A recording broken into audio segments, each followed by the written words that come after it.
Hai guys, Assalamualaikum warahmatullahi wabarakatuh. Kami dari kelompok 2 akan sedikit menjelaskan mengenai teknologi dalam masyarakat. Di sini saya akan memperkenalkan anggota kelompok saya terlebih dahulu. Yang pertama, Nur Fazira. Yang kedua saya yaitu Putri Wilmatiara. Dan yang ketiga, Radesli Setiawan. Untuk materi yang pertama akan dijelaskan oleh rekan saya yaitu Radesli Setiawan. Yuk kita simak bersama-sama. Awal mula teknologi di era 80-an. Penggunaan teknologi meningkat pada tahun 1982. The New York Times mengatakan bahwa studi disebutkan dilakukan oleh institusi untuk masa depan. Menlo Park Calif, agensi yang terikat kontrak dengan National Science Foundation, merupakan sebuah usaha yang berisiko dalam bisnis peninjauan teknologi untuk menyambut dunia elektronik di masa depan. Studi tersebut berfokus terhadap munculnya industri video teks terbentuk dari hasil perkawinan antara dua teknologi terdahulu, yaitu komunikasi dan komputerisasi. Diperkirakan bahwa 40% rumah tangga di Amerika akan memiliki video teks dua arah pada akhir abad bila dibandingkan dengan TV yang membutuhkan waktu 16 tahun hingga menembus angka 90% pada penggunaannya oleh rumah tangga terhitung sejak awal direkomendasikan. Selanjutnya yaitu, saya akan memberikan contoh serta efek yang ditimbulkan dari adanya modernisasi. Contohnya yaitu, pada saat ini kita sudah disuguhkan dengan teknologi yang semakin canggih, seperti dengan adanya handphone, televisi, serta laptop yang mempermudah kita untuk mendapatkan informasi. Sedangkan pada zaman dahulu, jika kita ingin berkomunikasi dari jarak jauh, kita harus membuat surat terlebih dahulu dan harus menunggu beberapa hari agar surat yang kita berikan itu sampai kepada orang yang kita tuju. Lalu sedangkan sekarang dengan adanya handphone kita dapat berkomunikasi dari jarak jauh. Inilah salah satu contoh dari adanya modernisasi. Lalu efek modernisasi yang dihasilkan ialah saya melihat dari dua sisi, yaitu sisi positif maupun negatif. Sisi positifnya yaitu kita dapat berkomunikasi dari jarak jauh dengan menggunakan handphone tanpa repot-repot membuat surat terlebih dahulu. Bahkan sekarang sudah bisa video call, jadi kita dapat berkomunikasi dengan tatap muka walaupun dari jarak jauh. Dengan adanya teknologi yang semakin canggih ini, kita jadi mudah mengakses sebuah informasi dan mengembangkan pengetahuan kita. Sedangkan dari sisi negatif, yaitu mempengaruhi sikap dan perilaku. Saya mengambil contoh pada anak-anak kecil. Pada saat ini banyak anak kecil yang lebih memilih bermain handphone dibandingkan bermain dengan anak-anak seusianya, yang membuat mereka menjadi jarang berkomunikasi dan membuat mereka jadi pendiam dan takut untuk ngobrol dengan orang lain. Lalu dan tidak baik juga untuk kesehatan mata karena adanya efek radiasi. Lalu materi selanjutnya yaitu pengembangan ekonomi dan teknologi. Pada saat ini, teknologi tidak dapat dipisahkan dari masyarakat, terutama dalam aspek ekonomi. Karena saat ini banyak individu yang membuka usaha online, contohnya di Shopee.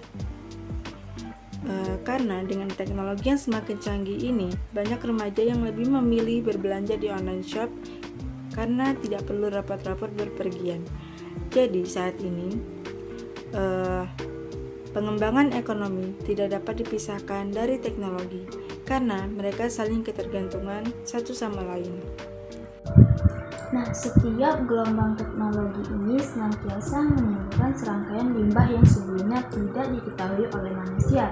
Misalnya itu seperti limbah beracun, limbah radioaktif, dan juga limbah elektronik. Nah, salah satu problem utamanya adalah kurangnya langkah-langkah yang efektif untuk memindahkan polutan-polutan tersebut dalam skala yang besar. besar.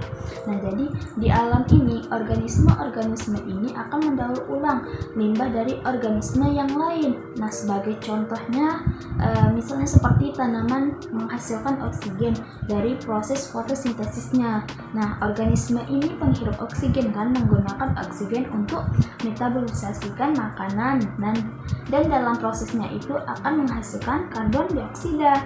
Nah, yang kemudian digunakan oleh tanaman untuk membuat gula yang pada prosesnya itu akan menghasilkan oksigen itu tadi.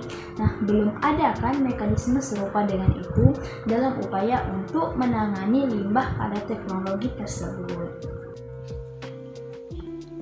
Sebagai makhluk yang diberi akal oleh Sang Pencipta, manusia selalu dapat menciptakan hal-hal baru yang digunakan untuk memudahkan aktivitas manusia. Beberapa di antaranya dalam mobilitas dan penyebaran informasi. Salah satu hal yang masih terus dilakukan inovasi dalamnya adalah teknologi komunikasi. Teknologi komunikasi yang dimaksud di sini merupakan penggunaan teknologi sebagai media dalam komunikasi antar manusia. Masyarakat di masa globalisasi ini tidak bisa lepas dari pengaruh teknologi komunikasi, karena hampir seluruh aktivitas dapat dilakukan dengan bantuan teknologi, mulai dari memesan makanan, memesan kendaraan, untuk berbagai bahkan berbelanja. Teknologi komunikasi memberikan pengaruh terhadap kehidupan masyarakat secara keseluruhan. Adanya teknologi komunikasi mempermudah manusia dalam mendapatkan serta menyebarkan informasi dari belahan dunia. Pada pertanyaan yang pertama itu adalah siapa saja pengguna teknologi komunikasi saat ini?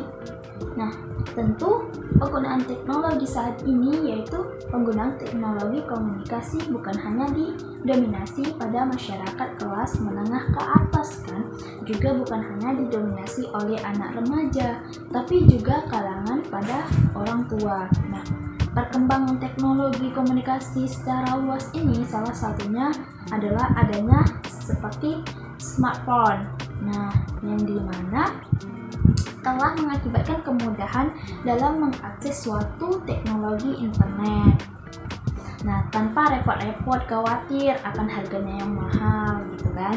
Nah, berdasarkan data dari Hootsuite, platform media sosial dari Kanada yang dilansir oleh Cybertrade ID, dari total 272,1 juta penduduk Indonesia, nah pengguna internet ini mencapai 175,4 juta jiwa loh. Menariknya, jumlah smartphone yang terkoneksi mencapai 338,2 juta unit. Nah, hampir 2 kali lipat loh jumlah pengguna internet saat ini.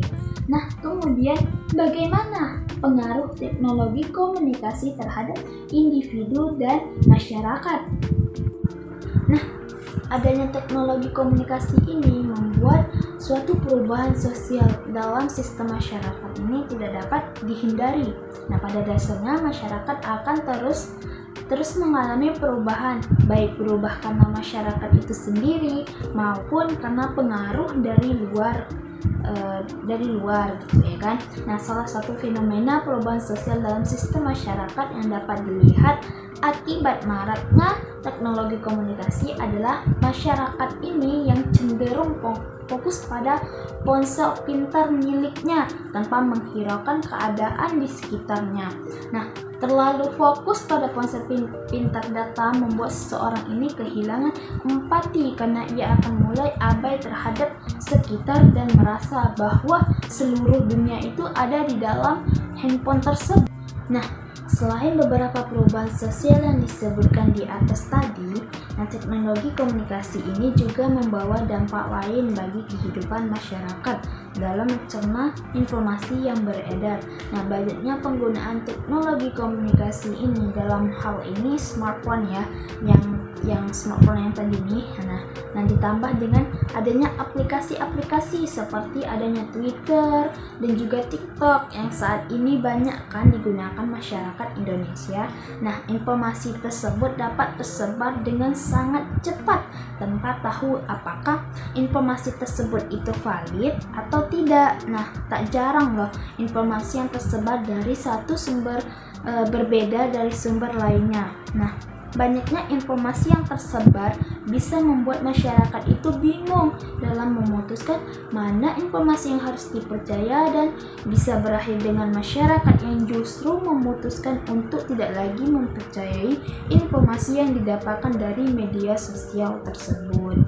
Nah, selanjutnya masuk pada pertanyaan yang ketiga, yang dimana mengapa teknologi komunikasi ini menjadi semacam candu bagi penggunanya.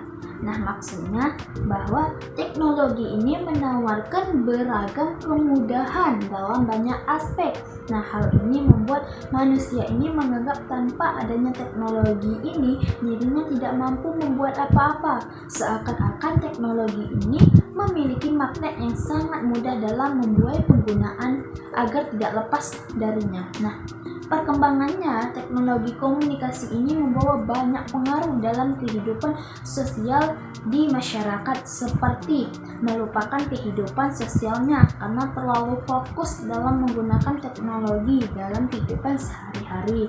Nah, lalu kehilangan rasa empati terhadap sama makhluk hidup, dan ada banyak informasi yang beredar tanpa diketahui mana yang bisa dipercaya dan mana yang tidak. Nah, ada baiknya bagi kita semua ini untuk bijak ya dalam menggunakan teknologi agar tidak bumerang bagi diri sendiri juga bagi orang lain yang ada di sekitar kita. Nah, penggunaan teknologi ini akan sangat bagus jika kita gunakan sesuai dengan porsinya tanpa melupakan esensi manusia sebagai makhluk sosial yang butuh berinteraksi dengan orang lain.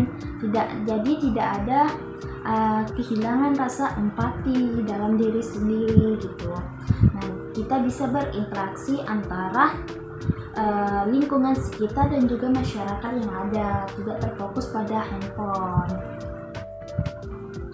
Nah, baiklah, itu saja materi terakhir dari kelompok kami, sekaligus materi penutup pada presentasi kelompok kami. Jika terdapat kesalahan ataupun terkasar dalam penyampaian kami mohon maaf yang sebesar-besarnya. Nah, kami tutup dengan wabillahi taufiq wal hidayah. Wassalamualaikum warahmatullahi wabarakatuh.